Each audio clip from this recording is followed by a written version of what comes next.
ભાવનગરના રૂઆપરી રોડ ઉપર થયેલી મારામારીમાં એક વ્યક્તિનું મોત થયું છે, જ્યારે 2 દિવસ પહેલા મારામારીમાં 2 લોકો ઇજાગ્રસ્ત થયા હતા.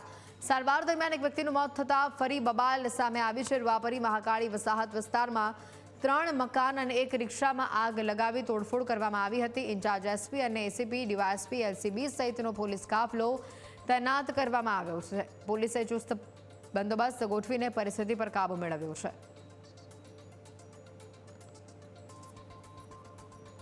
આ કામે જે ફરિયાદી પક્ષવાળા જે છે તેઓ એકસમ થઈ એક્ટિવા અને બીજા વાહનમાં આવી અને જે આરોપી જે સુનિલ જે છે, સુનિલ અને બીજા તેના 3 ઘરને આગ લગાડેલી છે.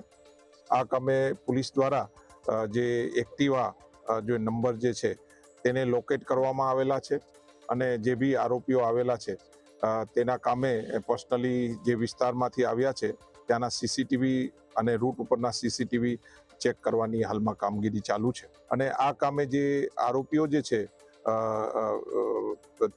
4 જે છે મેલ અને 2 ફિમેલ, આ બધાને આપણે અટક કરી અને જેલ હવાલે કરેલા છે.